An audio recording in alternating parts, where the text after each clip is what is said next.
അപ്പോൾ ശോഭാ സുരേന്ദ്രനെ ഇത്തവണ ശരിക്കും പറഞ്ഞാൽ കായംകുളത്താണ് കൊണ്ട് നിർത്തേണ്ടത്. എൻ്റെ പ്രതി ശോഭാ സുരേന്ദ്രൻ കായംകുളത്ത് നിന്നാൽ അവർ മണ്ഡലം പിടിക്കും കേട്ടോ, അതിനകത്ത് യാതൊരു സംശയവും ഇല്ല. അവർ അവഗണിക്കപ്പെടുന്നുണ്ടോ എന്ന് ചോദിച്ചു കഴിഞ്ഞാൽ അങ്ങനെ അവഗണിച്ചാൽ അവഗണിക്കപ്പെട്ട് ഒതുങ്ങിപ്പോകുന്ന ഒരാളല്ല ശോഭാ സുരേന്ദ്രൻ എന്ന് മനസ്സിലാക്കിയിട്ട് വേണം നമ്മൾ സംസാരിക്കാൻ. ബിന്ദുകൃഷ്ണയൊന്നും ശോഭാ സുരേന്ദ്രനുമായിട്ട് നമുക്ക് താരതമ്യം ചെയ്യാനേ പറ്റത്തില്ല. ഷാനിമോൾ ഉസ്മാനെ താരതമ്യം ചെയ്യാം. അതേസമയം ശോഭാ സുരേന്ദ്രൻ അങ്ങനല്ല.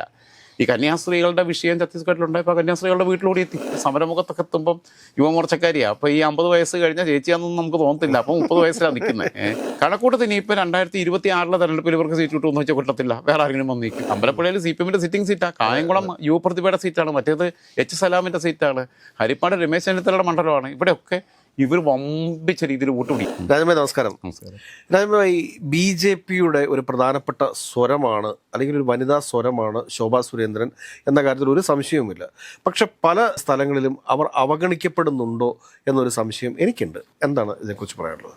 അവർ അവഗണിക്കപ്പെടുന്നുണ്ടോ എന്ന് ചോദിച്ചു കഴിഞ്ഞാൽ അങ്ങനെ അവഗണിച്ചാൽ അവഗണിക്കപ്പെട്ട് ഒതുങ്ങിപ്പോകുന്ന ഒരാളല്ല ശോഭാ സുരേന്ദ്രൻ എന്ന് മനസ്സിലാക്കിയിട്ട് വേണം നമ്മൾ സംസാരിക്കാൻ.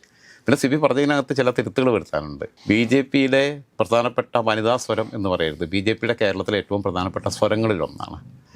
2, വനിതാ സ്വരത്തിലേക്ക് എടുത്തു കഴിഞ്ഞാൽ BJPയുടെ വനിതാ സ്വരമല്ല. 1957 ആദ്യത്തെ EMS മന്ത്രിസഭയിൽ അംഗമായിരുന്ന സഖാവ് KR ഗൗരിയമ്മ മുതൽ ഇപ്പോൾ BJPയിലെ തന്നെ എത്തിയിരിക്കുന്ന അദീന ഭാരതി എന്ന് പറഞ്ഞ പെൺകുട്ടി, അല്ലെങ്കിൽ KSUവിലുള്ള കോൺഗ്രസിനകത്തുള്ള മിവ ജോളി, ഇപ്പോൾ ബ്ലോക്ക് പഞ്ചായത്തിലോട്ട് അങ്ങനെ മത്സരിച്ച് ജയിച്ചെന്ന് തോന്നുന്നു. അതേപോലെ ഇടതു മുന്നണിക്കകത്താണെങ്കിൽ CPMനകത്ത് ചിന്താ ജെറോമിലും അല്ലെങ്കിൽ SFയുടെ സംസ്ഥാന പ്രസിഡന്റായിരുന്ന അനുശ്രീയിലും ഒക്കെ എത്തി നിൽക്കുന്ന വനിതകളുടെ മൊത്തം രാഷ്ട്രീയ ചരിത്രം എടുത്ത് പരിശോധിക്കുമ്പോൾ ഏറ്റവും പ്രധാനപ്പെട്ട വ്യക്തികളെ എടുത്തു കഴിഞ്ഞാൽ 5 പേരിൽ ഒരാളാണ് ശോഭാ സുരേന്ദ്രൻ. അതായത് 57 തൊട്ട് 2026 വരെയുള്ള 69 വർഷക്കാലത്തെ 17 വർഷമാവാനായി ഇത്രയും കാലത്തെ കേരളത്തിൻ്റെ രാഷ്ട്രീയ ചരിത്രത്തിലെ ഏറ്റവും പ്രധാനപ്പെട്ട ഒരു 5 സ്ത്രീകളെ എടുത്താൽ, ഏറ്റവും കൂടുതൽ ശ്രദ്ധിക്കപ്പെട്ട 5 സ്ത്രീകളെ എടുത്താൽ അതിലൊരാൾ ശോഭാ സുരേന്ദ്രനാണ് എന്നുള്ളതാണ് സത്യം.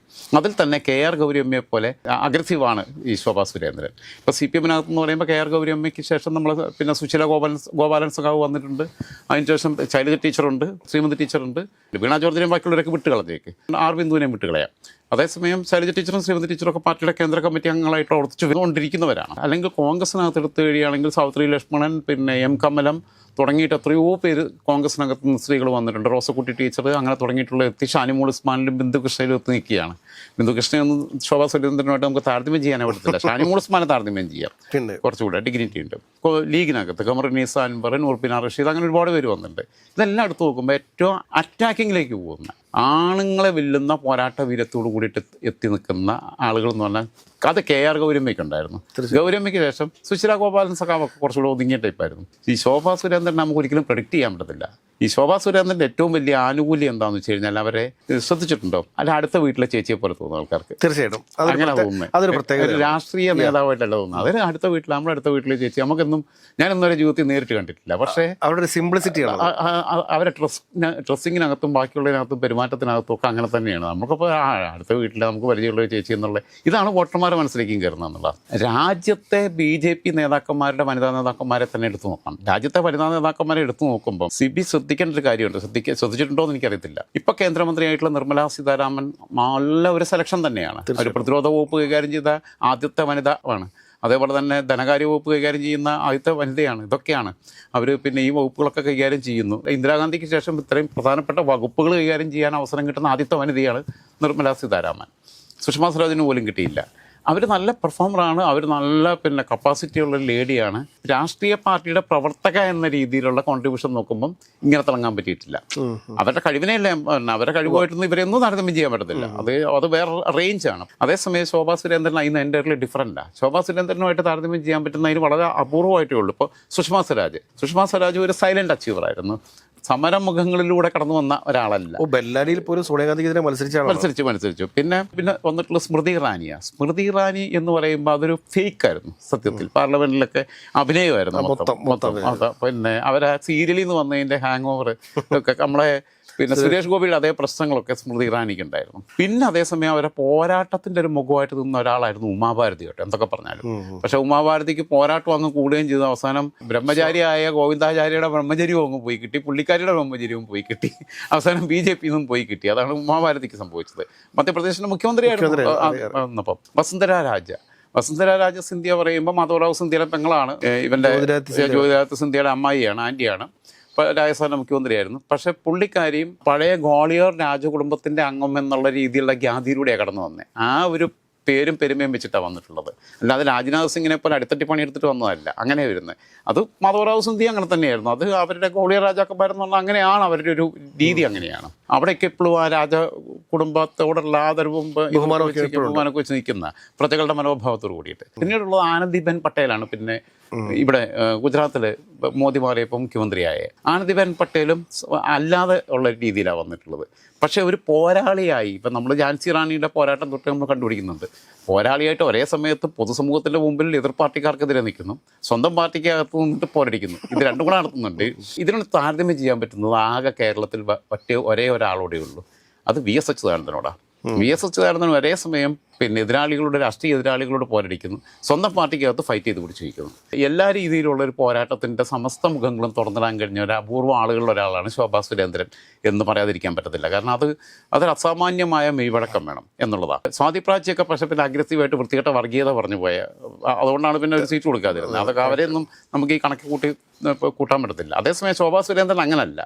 ഈ കന്യാസ്ത്രീകളുടെ വിഷയം ഛത്തീസ്ഗഡിലുണ്ടായപ്പോൾ കന്യാസ്ത്രീകളുടെ വീട്ടിലൂടെ എത്തി, ആശാസമരം നടന്നപ്പോൾ അവിടെ എത്തി. വേറെ ഏത് നേതാക്കന്മാരെ വനിതാക്കന്മാരെ അങ്ങനെ കേരളത്തിൽ അങ്ങനെ അത്രയും പോയിട്ട് പിന്നെ ശ്രദ്ധ പിടിച്ച് പറ്റിയത്. ഇപ്പോൾ നമ്മളൊരു പൊതുസമ്മേളനം നടത്തുകയാണെന്നുണ്ടെങ്കിൽ ഒരു നേതാവ് വരികയാണെന്നുണ്ടെങ്കിൽ നേരത്തെ പ്രഖ്യാപിച്ച് ഫ്ലെക്സൊക്കെ വെച്ച് അനൗൺസ്മെൻ്റൊക്കെ നടത്തി മഹാസമ്മേളനം അതൊരു വൈകുന്നേരം വേണം വെക്കാൻ, അപ്പോഴാണ് ജനം എരമ്പി എത്തുന്നത്. അതേസമയം ഇന്നിപ്പോൾ ഞാൻ പറയട്ടെ, ശൈലജ ടീച്ചറൊക്കെ നമ്മൾ ഏറ്റവും കൂടുതൽ ആദരിക്കുന്ന കേരളത്തിലെ മുഖ്യമന്ത്രിയായിട്ട് വരെ കാണണമെന്ന് ആഗ്രഹിച്ചതാണ്. ശൈലജ ടീച്ചറോ ഷാനിമോൾ ഉസ്മാനോ ഇവരാരെങ്കിലും ഒരു മുന്നറിയിപ്പും ഇല്ലാതെ വന്നിട്ട് ഇവിടെ കളമശ്ശേരിയോ അല്ലെങ്കിൽ കാക്കനാടോ പോയിട്ട് മൈക്കും കെട്ടി പ്രസംഗിക്കുകയാണെങ്കിൽ ആ ടീച്ചറാണെന്ന് കണ്ട് കുറച്ച് പേരൊക്കെ നോക്കും. ഷാനിമോൾ ഉസ്മാനെ പിന്നെ ആരാന്ന് ചോദിക്കും ചിലരെങ്കിലും, ഇത് ആരാന്ന് ചോദിക്കും. അപ്പോൾ ഷാനിമോൾ ഉസ്മാൻ ഓക്കെ കുറച്ച് നേരം കേട്ടിട്ട് പോകും. ശോഭാ സുരേന്ദ്രൻ ചുമ്മാ വന്നിട്ട് മൈക്കും വെച്ചിട്ട് പെർമിഷൻ ഇല്ലെങ്കിൽ അതിന് കേസ് വരും എന്നുള്ളതേ ഉള്ളൂ. ഇപ്പോൾ കളമശ്ശേരിയോ കാക്കനാടോ എവിടെ നിന്നിട്ട് മൈക്കും വെച്ചിട്ട് പ്രസംഗിക്കാൻ തുടങ്ങാൻ നോക്കിയാൽ റോഡ് ബ്ലോക്ക് ആവും. വരുന്ന വണ്ടിയിലുള്ളവരെല്ലാം അവിടെ നിർത്തും. ഉറപ്പാണ്. എല്ലാം ഇവരെന്താ പറയുന്നതെന്നുള്ളത് കേൾക്കാൻ നിൽക്കും. ഇങ്ങനൊരു വലുതായി ഇന്ന് കേരളത്തിനകത്ത് എല്ലാ രാഷ്ട്രീയ പാർട്ടികളിലും കൂടെ എടുത്ത് നോക്കിക്കഴിഞ്ഞാൽ ശോഭാ സുരേന്ദ്രൻ തന്നെയുള്ളൂ. അതെന്താ വെച്ചാൽ ആളുകളെ സംബന്ധിച്ചിടത്തോളം അവരെക്കാൾ നമ്മളെക്കാളും 3-4 വയസ്സിന് 5-6 വയസ്സിന് മൂത്തതാണ്. ഒരു വീട്ടമ്മയുടെ അതുകൊണ്ടേ പറഞ്ഞ ഒരു ചേച്ചി ഫേസ് ഉണ്ട്. അപ്പോൾ ഇത് ആളുകളുടെ ഇടയിലേക്ക് വല്ലാതെ എത്തുന്ന ഒന്നാണ്. അവരെ പക്ഷേ അവരുടെ സ്കില്ല് വേണ്ടത്ര യൂസ് ചെയ്തെന്നുള്ള കാര്യത്തിനകത്ത് അവരടുത്തും കുഴപ്പങ്ങളൊക്കെ പറ്റിയിട്ടുണ്ട്. ഇല്ലാന്നൊന്നും ഞാൻ പറയുന്നില്ല. ഞാൻ ഇവരെ എങ്ങനെ പഠിപ്പിക്കുക എന്നുള്ള പരിപാടിയൊന്നും നമുക്കില്ല. അപ്പോൾ അവരടുത്ത് കുഴപ്പങ്ങളൊക്കെ പറ്റിയിട്ടുണ്ട്. കാരണം എടുത്തിയാട്ടം കുറച്ച് കൂടുതലാണ്. അതായത് ഇരുത്തം വന്ന ഒരു നേതാവിൻ്റെ എല്ലാ ലക്ഷണങ്ങളും പല വിഷയങ്ങളിലും ഇടപെടുന്ന ഈ കാണിക്കുമ്പോൾ തന്നെയും ഇപ്പോഴും ഒരു യുവമോർച്ചക്കാരിയാണ്. അതാണ് ഈ വെല്ലുവിളിയിലേക്കും പോരാട്ടത്തിലേക്കും ഒക്കെ പോകുന്നതിൻ്റെ ഒരു സമരമുഖത്തൊക്കെ എത്തുമ്പം യുവമോർച്ചക്കാരിയാണ്. അപ്പോൾ ഈ 50 വയസ്സ് കഴിഞ്ഞാൽ ചേച്ചിയാണെന്നൊന്നും നമുക്ക് തോന്നത്തില്ല. അപ്പോൾ 30 വയസ്സിലാണ് നിൽക്കുന്നത്. BJPയുടെ ഏറ്റവും പ്രധാനപ്പെട്ട 12 സ്ത്രീകളുടെ കണക്കിൽ ലിസ്റ്റില്ല. അമിത്ഷാ തയ്യാറാക്കിയിട്ടുള്ള ലിസ്റ്റിനകത്ത് ഉൾപ്പെട്ടിട്ടുണ്ടെന്നുള്ളതാണ് പറയുന്നത്. പക്ഷേ ഞാൻ ആ 12 ഷോർട്ട് ലിസ്റ്റ് ചെയ്യും. രാജ്യത്തെ ഇന്ന് ഉള്ള BJPയുടെ നേതാക്കന്മാരെ എടുത്തു കഴിഞ്ഞാൽ ഞാൻ പറഞ്ഞല്ലോ, നിർമ്മലാ സീതാരാമനുണ്ട്, കുഷ്ബു ഇപ്പോഴും BJP തന്നെയാണെന്ന് തോന്നുന്നു. പിന്നെ ഇവരോട് പിന്നെ താരതമ്യപ്പെടുത്താൻ പറ്റുന്നത് നമുക്ക് പിന്നെയും പറയാൻ പറ്റുന്നത് ശോഭാ കരന്ദജലിയാണ്. കർണാടകയിലെ അവരും സമരമുഖങ്ങളിൽ കൂടെ കടന്നു വന്നതാണ്. പിന്നെ യെദ്യൂരപ്പയുടെ റൈറ്റ് ഹാൻഡ് ആയി അങ്ങനെ അവിടുത്തെ ഗ്രൂപ്പ് രാഷ്ട്രീയം കർണാടകയെ നശിപ്പിച്ചത് BJPയുടെ ഗ്രൂപ്പ് രാഷ്ട്രീയമാണ്. BJPക്ക് ആകെ രാജ്യത്ത് ഗ്രൂപ്പിസമുള്ള ഏറ്റവും കൂടുതൽ ഗ്രൂപ്പിസമുള്ള സ്ഥലം അതാണ്. പിന്നെ ഭരണം കിട്ടാത്ത കേരളത്തിലും കുറച്ച് ഗ്രൂപ്പിസം ഉണ്ടായിരുന്നു. പക്ഷേ ആ ഗ്രൂപ്പിസത്തിൻ്റെ ഇരയായി മാറിയെങ്കിലും ഇവരുടെ അടുത്തും കുഴപ്പമുണ്ടാവും, അപ്പുറത്തും കുഴപ്പമുണ്ടാവും, ഒക്കെ ഉണ്ടാവും. പക്ഷേ രാജീവ് ചന്ദ്രശേഖർ വന്നതിന് ശേഷം അതെല്ലാം ഒതുങ്ങിയിരിക്കുകയാണ്. ഇപ്പം മറ്റേത് ഇവർ അങ്ങോട്ടും ഇങ്ങോട്ടൊക്കെയുള്ള പ്രശ്നം ഉണ്ടായിരുന്നു. പക്ഷേ അപ്പോഴും സന്ദീപ് വാര്യരെ പോലെ പാർട്ടി വിട്ടുപോയില്ല. ഇതിനകത്തുനിന്ന് ഫൈറ്റ് ചെയ്തു. തീർച്ചയായിട്ടും. മാത്രമല്ല ഇതിനകത്തുനിന്ന് ഫൈറ്റ് ചെയ്യുകയും സ്വന്തം പാർട്ടിക്കകത്തുള്ള ഒതുക്കാൻ നോക്കുന്നവരോട് ഫൈറ്റ് ചെയ്ത് പടവെട്ടി നിൽക്കുകയും നിങ്ങൾ എന്നെ പുറത്തേക്കാലും ശരി ഞാൻ പോകത്തില്ല എന്നുള്ള മട്ടില്ല നിന്ന്. അതായത് ഒരു തരം പാർട്ടി കൂറുണ്ട് BJPയോടുള്ള ആ ഒരു പൊക്കിൾക്കൊടി ബന്ധം അവർ സൂക്ഷിച്ചുകൊണ്ട് തന്നെ BJPക്കകത്ത് ഫൈറ്റ് ചെയ്യുമ്പോൾ തന്നെ എതിർ പാർട്ടിയിലുള്ള ആൾക്കാരെ ചാക്കിടാൻ വേണ്ടിയിട്ട് ഇവർ തന്നെ പോയി EP ജയരാജനെ ആയിട്ട് വരെ ചർച്ച നടത്താൻ വേണ്ടിയിട്ടുള്ള മുൻകൈ എടുക്കൽ നടത്തിയില്ലേ. ഈ രീതിയിലുള്ള ഒരുപാട് കാര്യങ്ങൾ അവരുടെ അടുത്ത് നമുക്ക് എടുത്ത് പറയാതിരിക്കാൻ പറ്റത്തില്ല. ഞാൻ പറഞ്ഞല്ലോ, ഇങ്ങനൊരു ക്രൗഡ് പുള്ളർ എന്ന് പറയാൻ പറ്റുന്ന ഒരു വ്യക്തി എന്ന് പറയുന്നത് കേരളത്തിലെ വനിതകളുടെ ഇടയിൽ ഏറ്റവും ക്രൗഡ് പുള്ളറായിട്ടുള്ളതാണ്. ശൈലജ ടീച്ചറെ ഒന്നും ചെറുതാക്കിയിട്ടല്ല എന്ന് ഞാൻ പറഞ്ഞു. പിന്നീട് ഇതിനോട് സമീകരിക്കാൻ പറ്റുന്ന ഒരു പോരാളിയായിട്ടുള്ള സ്ത്രീകൾ എന്ന് പറയാൻ പറ്റുന്ന ആരാ? ഒന്ന് ഉത്തർപ്രദേശിലെ മായാവതിയാണ്. പക്ഷേ മായാവതിക്ക് ഒരു ഗോഡ് ഫാദർ ഉണ്ടായിരുന്നു, കൺഷിറാം. പിന്നെ ഉള്ളത് ഒന്ന് ജയലളിതയാണ്. ജയലളിതയ്ക്കും ആദ്യം ഒരു ഗോഡ് ഫാദർ ഉണ്ടായിരുന്നു, MGR ഉണ്ടായിരുന്നു. തീർച്ചയായിട്ടും. സ്വന്തം ഭാര്യ ജാനകി രാമചന്ദ്രനേക്കാൾ കൂടുതൽ താല്പര്യം ജയലളിതയോടെ ഉണ്ടായിരുന്നു. ഇവരുടെ എല്ലാം ബേസിക് ക്യാരക്ടർ എന്ന് പറയുമ്പോൾ ഉള്ള പ്രശ്നം ശ്രദ്ധിക്കുന്നത് എന്താണെന്ന് വെച്ചാൽ, മായാവതി ആണെങ്കിലും മമതാ ബാനർജിയും പോരാളിയാണ്, അങ്ങനെ തന്നെ സ്വന്തം പടിവെട്ടി വന്നതാണ്. മമതാ ബാനർജി ആണെങ്കിലും മായാവതി ആണെങ്കിലും ജയലളിത ആണെങ്കിലും ഒന്നും കുടുംബജീവിതം ഉണ്ടായിരുന്നില്ല. അതുകൊണ്ട് തന്നെ ഇവരൊരു തരം ലോകത്തോട് മുഴുവൻ ഒരു ഭാഗ്യോടുകൂടി ഒരു തരം പുരുഷ വിരോധത്തിൻ്റെ ഒരു വല്ലാത്ത തലത്തിലേക്കൊക്കെ ഇവർ പോയിട്ടുണ്ട് പലപ്പോഴും. ഈ ഫ്രസ്ട്രേഷൻ വല്ലാതെ ജനങ്ങളെ നേരെ തീർക്കുന്ന രീതിയും രാഷ്ട്രീയ എതിരാളികളോട് തീർക്കുന്ന രീതി, ഒരു തരം വൈരനിര്യാതനം ബുദ്ധി വെച്ച് പുലർത്തുന്ന രീതി അത് മായാവതിക്ക് ഉണ്ടായിരുന്നു. മായാവതി അധികാരത്തിൽ അറിയപ്പോൾ ഏറ്റവും വലിയ അഴിമതി ഉണ്ടായത് അവരുടെ ചിഹ്നമായിട്ടുള്ള ആന എല്ലായിടത്തും കൊണ്ടു വെക്കാൻ തുടങ്ങി. മമതയുടെ മുഖത്ത് നോക്കിയൊരു സ്ത്രൈണതയുണ്ടോ, ഒരുതരം കർക്കശഭാവവും പിന്നെ എല്ലാവരും ഒരുതരം ശത്രുതയും വെല്ലുവിളിയും മാത്രമായിട്ടാ. ജയലളിതയ്ക്ക് അതേ സ്വഭാവമായിരുന്നു ഉണ്ടായിരുന്നത്. ആ വയസ്സുകാലത്ത് കരുണാനിധി രാത്രി തൂക്കിയെടുത്ത് പോയി. അതിന് പിന്നെ ന്യായീകരണമുണ്ട്, ഇവരെ സാരി പണ്ട് ഊരിയതാണ്. പക്ഷേ ശോഭാ സുരേന്ദ്രൻ ഒരു വീട്ടമ്മയാണ്, 2 മക്കളുടെ അമ്മയാണ്. ആ പിന്നെ മക്കളെ കാര്യങ്ങൾ ശ്രദ്ധിക്കുന്നുണ്ടൊക്കെ ഉണ്ട്. ബാക്കിയുള്ള ഡീപ്പിലേക്ക് പോകണ്ട.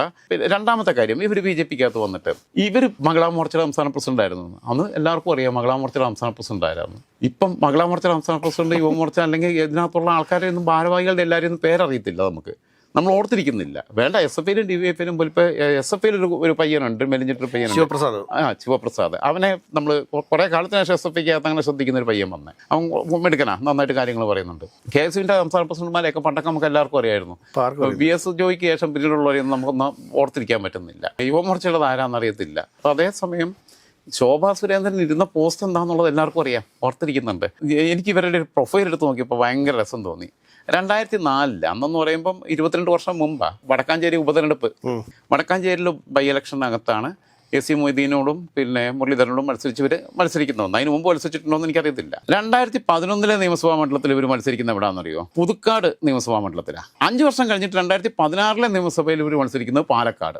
നേരെ തൃശ്ശൂർ ജില്ലയിൽ നിന്ന് പാലക്കാടോട്ട് പോയി. 2016 പാലക്കാട് നന്നായിട്ട് വോട്ട് പിടിച്ചു ഷാഫി പറമ്പിലിനോട്. പക്ഷേ 2021 ആയപ്പോൾ പാലക്കാട് എന്ത് ചെയ്തു? 5 വർഷം കഴിയുമ്പം പാലക്കാട് നിന്നും മാറ്റിയിട്ട് നേരെ കഴക്കൂട്ടത്ത് കൊണ്ടുപോയിട്ട് പാലക്കാട് നമ്മളെ ശ്രീധരമാമയെ കൊണ്ടുവന്നിട്ടു. ആദ്യം തൃശ്ശൂർ വടക്കാഞ്ചേരി മത്സരിക്കുന്നു, പിന്നെ തൃശ്ശൂർ പുതുക്കാട് കൊണ്ടുപോയി മത്സരിപ്പിക്കുന്നു. തൃശ്ശൂരിൽ നിന്ന് പിന്നെ അടുത്ത ഇലക്ഷനിൽ പാലക്കാട്ടോട്ട് കൊണ്ടുപോയിരുന്നു. പാലക്കാട് നിന്ന് അടുത്ത ഇലക്ഷനിൽ നേരെ തിരുവനന്തപുരത്ത് കഴക്കൂട്ടത്തേക്ക് കൊണ്ടുപോയിടുന്നു. പോകുന്നിടത്തെല്ലാം വോട്ട് ഷെയർ വല്ലാതെ വർദ്ധിപ്പിക്കുന്നു. ഇവർ വോട്ട് ഷെയർ വർദ്ധിപ്പിച്ച് കഴിയുമ്പോൾ അവിടെ വേറെ ആരെങ്കിലും ഒന്ന് സ്ഥാനാർത്ഥിയാവും. മണ്ഡലമാക്കി കൊടുക്കാനുള്ള പണി, അതായത് ഈ ട്രാക്ടറിൻ്റെ പണിയാണ് ഇവരെടുക്കുന്നത്. ഇവർ മണ്ണ് ഈ കന്നുകൂട്ടി കൊടുക്കുന്ന പോലെ മണ്ണ് ഒരുക്കി കൊടുക്കുക. അത് കഴിയുമ്പോൾ വേറെ ആരെങ്കിലും അവിടെ കൊണ്ടുവന്ന് ചെടി കുഴിച്ചിടും. ഇപ്പോൾ 2021 ശ്രീധരന് പകരം അവിടെ ശോഭാ സുരേന്ദ്രൻ പാലക്കാട് നിന്നിരുന്നെങ്കിൽ അവർ ജയിച്ചു വന്നേനെ. കാരണം 16 നിന്ന് തോറ്റതാണ്, നന്നായിട്ട് വോട്ട് പിടിച്ചതാണ്. 21 അവർ ജയിച്ചേനെ. അപ്പോൾ ഇവരെ കൊണ്ടേ കഴക്കൂട്ടത്തിട്ടു. കഴക്കൂട്ടത്ത് ഇനിയിപ്പോൾ 2026 തെരഞ്ഞെടുപ്പിൽ ഇവർക്ക് സീറ്റ് കിട്ടുമെന്ന് വെച്ചാൽ കിട്ടത്തില്ല, വേറെ ആരെങ്കിലും വന്ന് നിൽക്കും. അപ്പോൾ വേറെ ആൾക്കാർ അവിടെ റെഡി ആയിട്ട് വരും. ഇപ്പോൾ കഴക്കൂട്ടത്ത് നിൽക്കാൻ റെഡി ആയിട്ടിരിക്കുന്ന PK കൃഷ്ണദാസാണ്. കഴക്കൂട്ടത്ത് റെഡി ആയിട്ട് മത്സരിക്കാൻ PK കൃഷ്ണദാസും ഉണ്ട്, നിൽക്കും. അതെ അതെ അതെ അതെ അങ്ങനെ. പിന്നെ ഇവരെ ലോക്സഭാ തെരഞ്ഞെടുപ്പിൻ്റെ ചരിത്രം എടുത്ത് നോക്കുകയാണെങ്കിലോ 2014 ഇവർ മത്സരിക്കുന്നത് പാലക്കാട് ലോക്സഭാ മണ്ഡലത്തിൽ MB രാജേഷിനോടും പിന്നെ MB വീരേന്ദ്രകുമാറും കൂടി അവിടെ മത്സരിച്ചത്. 2019 പാലക്കാട് നിന്ന് നേരെ 5 വർഷം കഴിയുമ്പോൾ ആറ്റിങ്ങലിൽ കൊണ്ടുപോയിട്ടു. ആറ്റിങ്ങലിൽ നന്നായിട്ട് വോട്ട് പിടിച്ചു. അന്ന് അടൂർ പ്രകാശ് ജയിക്കുന്നു. സമ്പത്തിനോടും 2 പേരോടും മത്സരിച്ച് നന്നായിട്ട് അവർ വോട്ട് പിടിച്ചു. അന്ന് ഏകദേശം ആറ്റിങ്ങലിൽ ശോഭാ സുരേന്ദ്രൻ 2,48,081 വോട്ട് പിടിച്ചു. ആലോചിച്ച് നോക്കണം, ഒറ്റയടിക്കാണ് വർദ്ധിപ്പിക്കുന്ന വോട്ട്. 2014 പാലക്കാട് മത്സരിച്ച് 2019 ആറ്റിങ്ങൽ തിരുവനന്തപുരത്ത് പോയിട്ട് മത്സരിച്ചു. നിയമസഭയിലെ കാര്യം പറഞ്ഞ പോലെ തന്നെയാണ്. 2024 ആയപ്പോൾ നേരെ ആലപ്പുഴ കൊടുന്നിട്ടു. ആലപ്പുഴ കൊടുന്നിട്ടപ്പോൾ ഇതാ വോട്ട് പിടിക്കുന്നു. അരിപ്പാടും കായംകുളത്തും ഒരു 2ാം സ്ഥാനത്താണ്, എൻ്റെ ഊഹം ശരിയാണെങ്കിൽ 2ാം സ്ഥാനത്താണ്. അമ്പലപ്പുഴയിൽ കുറഞ്ഞ വോട്ടുകളുടെ വ്യത്യാസത്തിനാണ് 3ാം സ്ഥാനത്ത് പോകുന്നത്. അമ്പലപ്പുഴയിൽ CPMന്റെ സിറ്റിംഗ് സീറ്റാണ്. കായംകുളം പ്രതിഭയുടെ സീറ്റാണ്, മറ്റേത് H സലാമിൻ്റെ സീറ്റാണ്. ഹരിപ്പാട് രമേശ് ചെന്നിത്തലയുടെ മണ്ഡലമാണ്. ഇവിടെയൊക്കെ ഇവർ വമ്പിച്ച രീതിയിൽ വോട്ട് പിടിക്കുക. അതും KC വേണുഗോപാലിനെ പോലെ ഇന്ത്യൻ നാഷണൽ കോൺഗ്രസിലെ രാഹുൽ ഗാന്ധി കഴിഞ്ഞാൽ 2ാമത്തെ വ്യക്തി. KC വേണുഗോപാൽ വന്നിട്ടുണ്ട്. KC വേണുഗോപാൽ മുമ്പ് അവിടെ നിന്ന് ജയിച്ചിട്ടുള്ള ആളാണ്. KCക്ക് അവിടെ നല്ല ബന്ധങ്ങളുണ്ട്. കണ്ണൂർക്കാരനാണെങ്കിലും പുള്ളിയുടെ ബന്ധങ്ങളെല്ലാം ആലപ്പുഴയാണല്ലോ. നിയമസഭയാണെങ്കിലും ലോക്സഭയാണെങ്കിലും ഒക്കെ ആലപ്പുഴയാണ് പുള്ളിയുടെ ബന്ധം. പുള്ളിയോട് മത്സരിച്ചിട്ട് ഇവിടെ ആ രീതിയിലേക്ക് എത്തി. അപ്പോൾ ശോഭാ സുരേന്ദ്രനെ ഇത്തവണ ശരിക്കും പറഞ്ഞാൽ കായംകുളത്താണ് കൊണ്ട് നിർത്തേണ്ടത്. കായംകുളമാണ് അവർക്ക് ശരിക്കും പറഞ്ഞാൽ നന്നായിട്ട് വോട്ടും പിടിച്ചതാണ്. പക്ഷേ തുഷാർ വെള്ളാപ്പള്ളി ഒരു ചൊറിച്ചിലുമായിട്ട് ഇറങ്ങിയിട്ടുണ്ട്. തുഷാർ വെള്ളാപ്പള്ളി പറഞ്ഞ കായംകുളം BDGSൻ്റെ സീറ്റാണ്. അതെന്തോ വെച്ചാൽ അതിൻ്റെ പിന്നിലൊരു കളിയുണ്ട് സിബി. അതിനകത്ത് വളരെ വ്യക്തമായിട്ട് നമുക്ക് മനസ്സിലാവും. വ്യാപാരി വ്യവസായി ഏകോപന സമിതിയിലെ രാജു അപ്സരയാണ് അവിടെ UDFൻ്റെ സ്ഥാനാർത്ഥിയാവാനുള്ള എല്ലാം റെഡി ആയിട്ട് വെച്ചിരിക്കുന്നത്. പൈസ ഇഷ്ടം പോലെ ഉണ്ട്. തുഷാറിന് പൈസ എത്ര കിട്ടിയാലും നിൽക്കുന്നില്ല. കാരണം ഇത്രയും പൈസയുള്ള, ഇത്രയും കോടിക്കണക്കിന് രൂപയുടെ ആസ്തിയുള്ള തുഷാർ ഗൾഫിൽ പോയപ്പം അകത്ത് പോയതാ. അറിയാം. അന്ന് യൂസഫലിയും കണ്ട ഇറക്കിയത്. അത് സാമ്പത്തികമായിട്ടുള്ള കൊടുക്കാനുള്ളതിന്റെ പുറത്താണ് അവിടെ ചെന്നപ്പോൾ ലോക്കാവുന്നത്. കാരണം പുറത്ത് കിടക്കാൻ പറ്റത്തില്ല, നിസ്സാര പൈസയുടെ കാര്യത്തിന് വേണ്ടിയിട്ട്. ഇതിന് നക്കിത്തരം നമ്മൾ സാധാരണഗതിയിൽ മലയാളത്തിൽ പറയാം. കാരണം ഇത്രയും പൈസയുള്ള ആള് ആർക്കോ കൊടുക്കാനുണ്ടായിട്ടാണല്ലോ ഈ പ്രശ്നം വന്നത്. പിന്നെ തുഷാർ പറഞ്ഞത് അതിന് പറഞ്ഞ ന്യായീകരണോ, എനിക്കത് അറിയത്തില്ലായിരുന്നു അതുകൊണ്ടാണ്. അപ്പോൾ എവിടെയൊക്കെ ആർക്കൊക്കെ കൊടുക്കാനുള്ളത് പോലും അറിയാത്ത ആളെന്ന് പറഞ്ഞു കഴിഞ്ഞാൽ ആരെയൊക്കെ എവിടെയൊക്കെ പറ്റിച്ചു എന്നുള്ളത് പുള്ളി ഓർത്ത് വെച്ചിട്ടില്ല എന്നുള്ളതാണ്. അപ്പോൾ ഒത്തിരി പേർക്ക് കൊടുക്കാനുണ്ടെന്നുള്ളതുകൊണ്ട് അതുകൊണ്ടുള്ളത് ഓർത്ത് വെക്കാതിരുന്നത്. ഒരാൾക്കോ രണ്ടാൾക്കോ കൊടുക്കാനുണ്ടെങ്കിൽ ഓർത്ത് വെക്കുക. അപ്പം എറണാകുളത്ത് ഇപ്പോൾ ആർക്കെങ്കിലും പൈസ കൊടുക്കാനുണ്ടെന്നുണ്ടെങ്കിൽ എറണാകുളത്ത് വന്ന് നിങ്ങളുടെ എറണാകുളം ജില്ല വിട്ടുപോകാൻ പറ്റത്തില്ലെന്ന് പറഞ്ഞ നിയമമില്ല. തിരിച്ച് പുള്ളിയുടെ വീട്ടിലോട്ട് തന്നെ പോകാം. പക്ഷേ ഗൾഫിൽ പോയപ്പോൾ അത് നടന്നില്ല. അതുകൊണ്ടാണ് അവസാനം പിന്നെ യൂസഫലി ഇറക്കിയത്. അപ്പം പിന്നെ തുഷാറിനെ സംബന്ധിച്ചിടത്തോളം തുഷാർ പറയാം ബി ഡി ജെ എസിൻ്റെ സീറ്റ് ആയിരുന്നില്ലേ വയനാട് ലോക്സഭ ഉണ്ടല്ലോ. തുഷാർ നിന്നിട്ട് 2014 കിട്ടിയതിനേക്കാളും വോട്ട് 2019 കുറയുക ചെയ്ത്. 2000 വോട്ട് കുറഞ്ഞു. 2014 അവിടെ രശ്മിൽനാഥ് നിന്നപ്പോൾ കിട്ടിയതിനേക്കാളും 2000 വോട്ട് കുറഞ്ഞു 19 ആയപ്പോൾ. തുഷാർ വെള്ളാപ്പള്ളി പോയി നിന്നപ്പോൾ ഏത് പുള്ളി കരുതിയ പുള്ളിയുടെ അത്യാവശ്യം ഒരു 2 കിലോമീറ്റർ വലുപ്പമൊക്കെ ഉണ്ട്. ഇങ്ങനെ ആ വലുപ്പം എല്ലാം കൂടെ കാണുമ്പോൾ ആൾക്കാർ വോട്ട് ചെയ്യുന്ന എഴുതി. ഇത്രയും വലിയൊരു മനുഷ്യൻ ചെന്നിട്ട് പോലും ഉള്ള വോട്ട് നരത്ത് പോലിരുന്ന രശ്മിൽനാഥിന് കിട്ടിയ വോട്ട് കിട്ടിയില്ല. അപ്പം പുള്ളി വലിയ സംഭവം ഗുണാണ്ടറാണെന്ന് പറഞ്ഞ് നിൽക്കുക. കേന്ദ്രമന്ത്രി ആവുമോ എന്നൊക്കെ പ്രതീക്ഷിച്ചൊക്കെ നടന്നേ. ഇവർ കേന്ദ്രമന്ത്രി ആക്കിയില്ല, രാജ്യസഭ MP ആക്കിയില്ല. പുള്ളിക്ക് എന്താണെന്ന് വെച്ച് കഴിഞ്ഞാൽ ഇപ്പോൾ ഈ പൊളിറ്റിക്കൽ ബ്രോക്കറുടെ പണിയെടുക്കുകയാണ്. ശോഭാ സുരേന്ദ്രൻ നിന്നാൽ രാജു അപ്സരയുടെ സാധ്യത പോകും. ശോഭാ സുരേന്ദ്രൻ നന്നായിട്ട് വോട്ട് പിടിക്കും, ചിലപ്പോൾ ജയിക്കുകയും ചെയ്യും. കായംകുളം സീറ്റ് ചിലപ്പോൾ BJP അങ്ങ് തൂക്കും ചിലപ്പോൾ അത്. അപ്പോൾ ഇപ്പോഴത്തെ ഒരു ഭരണവിരുദ്ധ തരംഗത്തിൻ്റെ ബെനിഫിഷ്യറി ആയിട്ട് ശോഭാ സുരേന്ദ്രൻ മാറും എന്നുള്ള അവസ്ഥ വന്നപ്പോൾ രാജു അപ്സരയ്ക്ക് ജയിക്കണം എന്നുണ്ടെങ്കിൽ ശോഭാ സുരേന്ദ്രൻ സ്ഥാനാർത്ഥിയാവരുത്. BDJSന് സീറ്റ് കിട്ടിക്കഴിഞ്ഞാൽ BDJS ഏതെങ്കിലും വോട്ട് പിടിക്കാൻ കൊള്ളാത്തൊരു സ്ഥാനാർത്ഥിയെ കൊണ്ടേ നിർത്തി കഴിയുമ്പോൾ ആ വോട്ട് രാജു അപ്സരയ്ക്ക് മറിച്ചു കൊടുക്കുക എന്നുള്ളതാണ് ഇവരെ കച്ചവടത്തിൻ്റെ രീതി. അതാണ് അതിനുള്ള തന്ത്രമാണ് രാജു അപ്സരയെ ജയിപ്പിക്കുക എന്നുള്ള. അപ്പം ശരിക്കും BJP ആലോചിക്കേണ്ടത് ഈ മുതലിനെ NDAയിൽ വെച്ചുകൊണ്ടിരിക്കണം എന്നുള്ളതാണ്. തന്ത രാവിലെ തൊട്ടേ ഉള്ള പള്ളു കുറച്ചിൽ മുഴുവൻ പറഞ്ഞുകൊണ്ടിരിക്കുക. എന്നിട്ട് പറയുക മാത്രമല്ല CPMന്റെ സ്റ്റേറ്റ് കമ്മിറ്റിയിൽ എടുക്കാനുള്ള യോഗ്യത തെളിയിച്ചുകൊണ്ടിരിക്കുക. അപ്പോഴാണ് അവിടെ BJPക്ക് എതിരായിട്ടുള്ള പണി പുള്ളി ചെയ്തുകൊണ്ടിരിക്കുക. അപ്പോൾ മോനും അപ്പനും വൈകുന്നേരം ഇരുന്നിട്ട് ഞാൻ മുമ്പൊരിക്കൽ പറഞ്ഞ പോലെ തന്നെ സ്മോൾ അടിക്കാറുണ്ടോ എന്ന് അറിയത്തില്ല, എന്തായാലും ചോറ് കഴിക്കുന്നു. പക്ഷേ എനിക്ക് തോന്നുന്നു മറ്റേ വെള്ളാപ്പള്ളി നടേശനും പ്രീതി നടേശനും അതായത് ഭാര്യയൊക്കെ ശോഭാ സുരേന്ദ്രനായിട്ട് വളരെ അടുത്ത വ്യക്തിബന്ധം കാത്തു സൂക്ഷിക്കുന്ന ആളുകളാണ്. പക്ഷെ എന്നിട്ടും ഈ തുഷാർ വെള്ളാപ്പള്ളിക്ക് മാത്രമാണ് ഇതിൻ്റെ അതൊരു പ്രശ്നം എന്ന് എനിക്ക് തോന്നുന്നു. അല്ല, അത് ഇപ്പം ഞാൻ പറഞ്ഞല്ലേ, പൈസയുടെ ആർത്തി കൂടിക്കഴിഞ്ഞാൽ മനുഷ്യൻ്റെ രക്ഷയൊന്നുമില്ല. രാജു അപ്സരയെ ജയിക്കണം എന്നുള്ളത് തുഷാർ വെള്ളാപ്പള്ളിക്ക് എങ്ങനെയാണ് താല്പര്യം ഉണ്ടാവുന്നത്? NDAയുടെ സ്ഥാനാർത്ഥി അല്ലല്ലോ രാജു അപ്സര. അപ്പോൾ രാജു അപ്സരയെ ജയിപ്പിക്കണം എന്നുണ്ടെങ്കിൽ ദുർബലനായ ഒരു സ്ഥാനാർത്ഥി അവിടെ നിർത്തണം. BDJSന് സീറ്റ് ഏറ്റെടുത്തെന്നുള്ള കരാർ എന്തിനാണ് പിന്നെ തുഷാർ വെള്ളാപ്പള്ളി ഏറ്റെടുക്കുന്നത്? അവിടെയാണ് ചോദ്യം. നമുക്കിപ്പോൾ BJP പിടിച്ചാലും കോൺഗ്രസ് പിടിച്ചാലും CPM പിടിച്ചാലും നമ്മുടെ വിഷയമൊന്നുമല്ല. പിന്നെയും എൻ്റെ മനസ്സിനകത്ത് ഞാനൊരു പഴയ SFI കൂടെ കടന്നു വന്നുകൊണ്ട് CPM എന്നെ സീറ്റ് പിടിക്കണം എന്നുള്ള ആഗ്രഹം എനിക്കുള്ളൂ. അപ്പോൾ എന്തായിരുന്നാലും ശോഭാ സുരേന്ദ്രനെതിരെ അങ്ങനെ നീക്കം നടക്കുന്നത് അത് NDA ശരിക്കും പറഞ്ഞാൽ മനസ്സിലാക്കണം. അവരെ മുന്നണിക്കകത്ത് നിന്നുകൊണ്ട് മുന്നണി പിടിക്കാൻ സാധ്യതയുള്ളൊരു സീറ്റ്, ഒരു ക്രൂഷ്യൽ സിറ്റുവേഷൻ, അവർ കുറച്ച് സീറ്റ് പിടിക്കും എന്ന് പറഞ്ഞ് തിരുവനന്തപുരം കോർപ്പറേഷൻ പിടിച്ചു. കഴിഞ്ഞ ദിവസം നരേന്ദ്രമോദി വന്നിട്ട് പിന്നെ ഹിന്ദി പറഞ്ഞുകൊണ്ട് എനിക്കൊന്നും മനസ്സിലായില്ല, അതുകൊണ്ട് തന്നെ കുഴപ്പമില്ല. ഹിന്ദിയിലാണ് പുള്ളി പ്രസംഗിച്ച് നോക്കും. അപ്പോൾ ഹിന്ദിയിൽ എന്തൊക്കെ പറഞ്ഞു പോയി പുള്ളി പറഞ്ഞ കേരള ഹംലോകിലേക്ക് ജാനേവാലാഹെന്നോ അങ്ങനെ എന്തൊക്കെ പറഞ്ഞിട്ടുണ്ട്. ഈ കേരളം എനിക്കിങ്ങ് തരണം എന്ന് നമ്മുടെ സുരേഷ് ഗോപിയുടെ ഭാഷയിൽ പറഞ്ഞു. അതൊക്കെ പറഞ്ഞതാണ്. അപ്പോൾ കേരളത്തിൽ കുറച്ച് സീറ്റെങ്കിലുമൊക്കെ ആൾക്കാർ കൊടുക്കാൻ നിൽക്കുന്നതിൽ ഒരു സീറ്റ് കായംകുളമായിരുന്നു. നേമം പോലെ വട്ടിയൂർക്കാവ് പോലെ ഒക്കെ കൊടുക്കാൻ സാധ്യതയുള്ള പാലക്കാട് പോലെ ഒരു സീറ്റ് കായംകുളമാണ്. അപ്പോൾ ആ കായംകുളം സീറ്റ് എന്തു വന്നാലും ഞങ്ങൾക്ക് തരാൻ പാടില്ല എന്ന് പറഞ്ഞിട്ട് തുഷാർ വെള്ളാപ്പള്ളി NDAക്കകത്ത് ഇരുന്നുകൊണ്ട് ഇതിനെതിരെ പാര വെക്കുന്നുണ്ടെങ്കിൽ അതൊരു പരിശോധിക്കപ്പെടേണ്ടതാണ്. എൻ്റെ പ്രതി ശോഭാ സുരേന്ദ്രൻ കായംകുളത്ത് നിന്നാൽ അവർ മണ്ഡലം പിടിക്കും കേട്ടോ, അതിനകത്ത് യാതൊരു സംശയവും ഇല്ല. അപ്പോൾ അത് വേണ്ട എന്ന് വെക്കുന്നതിൻ്റെ പിന്നിലുള്ള കാരണങ്ങൾ BJP ഗൗരവമായിട്ട് പരിശോധിക്കേണ്ടതാണ്. അവർക്ക് വേണമെങ്കിൽ ആവാം, വേണ്ടാന്ന് വെച്ചാൽ ശോഭാ സുരേന്ദ്രനെ മാറ്റിയിട്ട് വേറെ ആളെ കൊണ്ടുവരാം.